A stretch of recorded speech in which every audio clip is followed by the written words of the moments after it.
श्री राम समर्थ. समर्थांनी एक सुंदर असा बोध आपल्यासाठी प्राप्त करून दिलेला आहे. आईची ममता हिमालयाच्या उत्तुंग शिखरापेक्षाही उंच, विशाल आणि सागरापेक्षाही अथांग आणि आकाशातील पोकळीपेक्षाही भव्य असते. समर्थ म्हणाले, आई वडील प्रत्यक्ष जर पाहायला गेलो तर आई वडिलांची जागा कोणीही भरून काढू शकत नाही.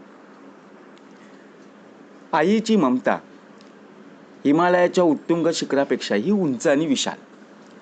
आता आईचं प्रेम आणि तिचं उदात्त विचार हे जगातील सर्वोच्च पर्वतापेक्षाही उंच आहे.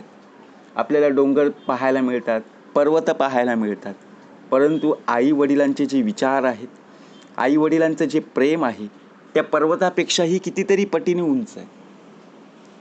त्याची तुलना कशाशीही करू शकत नाही. ते कधीही मोजता न येण्यासारखे आपण समजून घेतलं पाहिजे. सागरापेक्षा अथांग. आपण सागर पाहत असतो, समुद्र पाहत असतो, समुद्र ठिकाणी जात असतो, परंतु तिथे गेल्यानंतर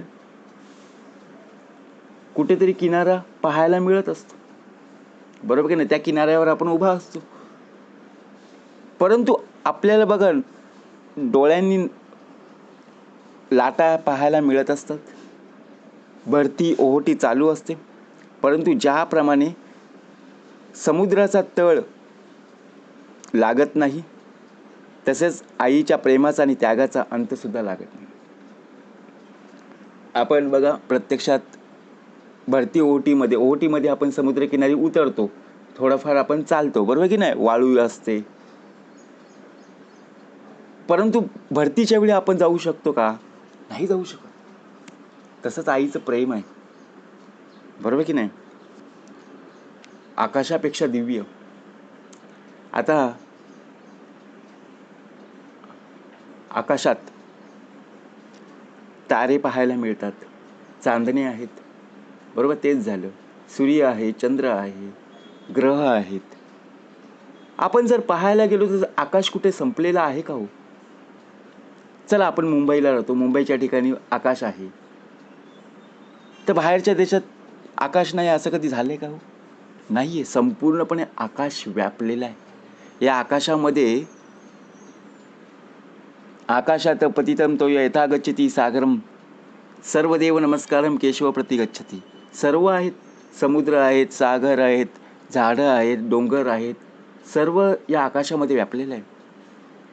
मग आकाश जितकं अथांग पोकळ मोठं आहे, त्याही पेक्षाही आईचं मन खूप मोठं असतं.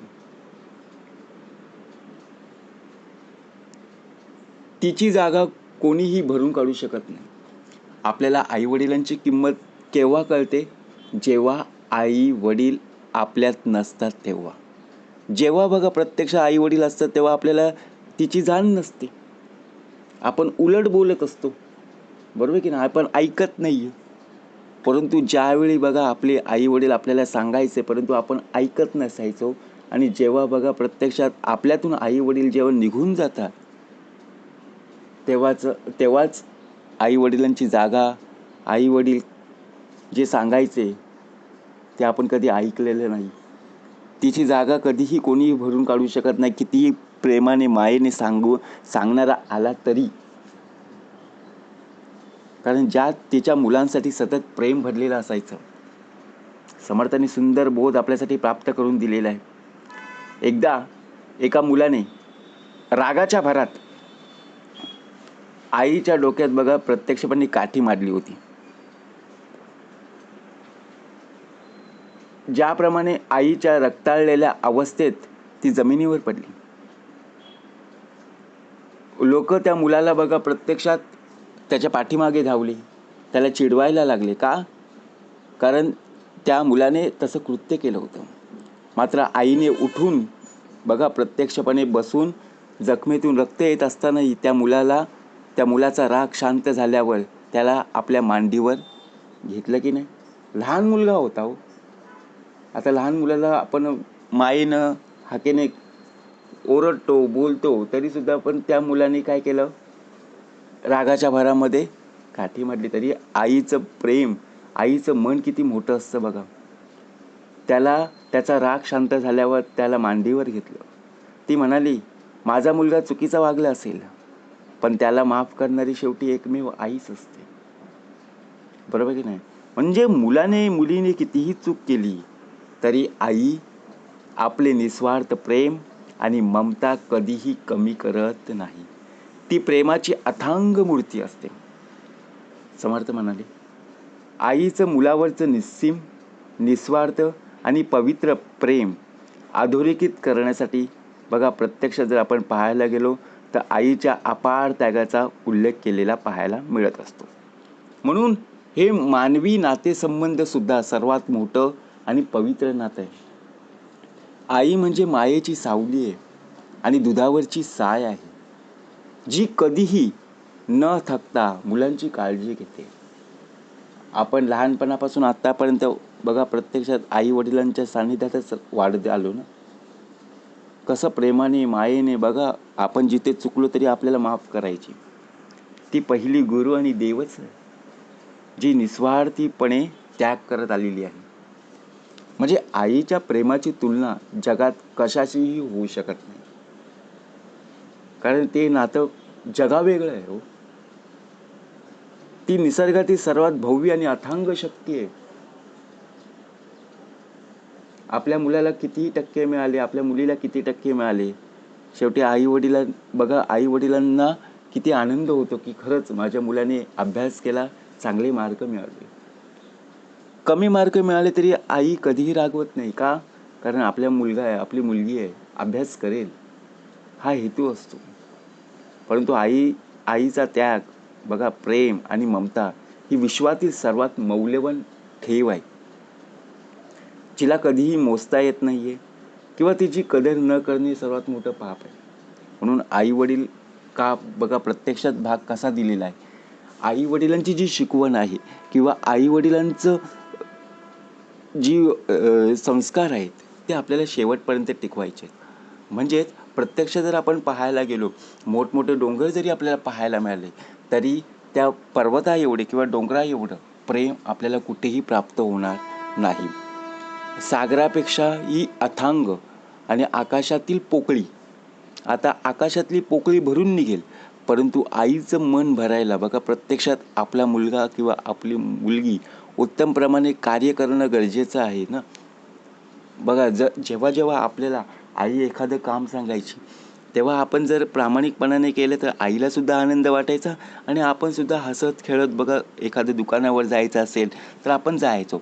परंतु आई वडिलांनी आपल्याला एखादं काम सांगितलं आणि जर आपण गेलो नाही तर आईला सुद्धा दुःख वाटायचं, परंतु आई मनात ठेवायची नाही. चल आज नाही मुलगा गेला किंवा आज नाही मुलगी गेली, उद्या तरी जाईल. परंतु आपण काय विचार करतो, नाही एकदा नाही गेलं ना मग परत मी जाणार नाही. म्हणजे आपल्यामधला जो राग असतो तो राग कुठेतरी कमी झाला पाहिजे. बरोबर की नाही? म्हणजे ज्याप्रमाणे महासागर म्हणजे आपण जर विचार केला, समुद्राची पातळी बघा कशी स्थिर असते, समान असते ना. पाणी भरती आली की पाणी वर येतं, ओहोटी लागली की संपूर्णपणे सपाट. बरोबर की नाही? म्हणजे तसंच आईच्या प्रेमाचा आणि त्यागाचा अंत कधीही आणि केव्हाही लागत नाहीये. म्हणजे ज्याप्रमाणे आईचं मन इतकं मोठं असलं पाहिजे त्याचप्रमाणे तिच्या मुलांसाठी सतत प्रेम भरलेलं असावं. म्हणजे विचार जर केला, आईसारखे दैवत साऱ्या जगतावर नाही, फक्त पेपरावर असतं, कागदावर असतं. परंतु ज्यावेळी आपल्या घरामध्ये पाहुणे येतात त्यावेळी पाहुणे समजून घेतात की खरंच या मुलांना या मुलींना किती संस्कार आहेत, कशी शिकवण आहे. कारण ज्याप्रमाणे पाहुणे आले की बघा आपण जर त्यांच्यासमोर आई वडिलांचं ऐकलं नाही, आई वडिलांना जर आपण उद्धट बोललो तर आलेले पाहुणे काय समजून घेतील. बघा तरी आई सुद्धा बघा आपल्याला प्रत्यक्षपणे समजून घेत असते की बाबा आज मुलगा चुकलेला आहे किंवा या पाहुण्यांसमोर बघा उलटं बोललेलं आहे तरी आई काही बोलत नाही. आईचं मन खूप मोठं असतं, परंतु आपण समजून घेतलं पाहिजे की आपल्यामुळे, आपल्या अशा वागण्यामुळे आई वडिलांची मान खाली जात असते, आई वडिलांचा अपमान होत असतो. हे आपण समजून घेणं फार गरजेचं आहे. म्हणून समर्थ म्हणाले, आईची ममता हिमालयाच्या उत्तुंग शिखरापेक्षाही उंच आहे, विशाल आहे, सागरापेक्षाही अथांग आहे आणि आकाशातील पोकळीपेक्षा सुद्धा भव्य दिव्य आहे. जय जय रघुवीर समर्थ.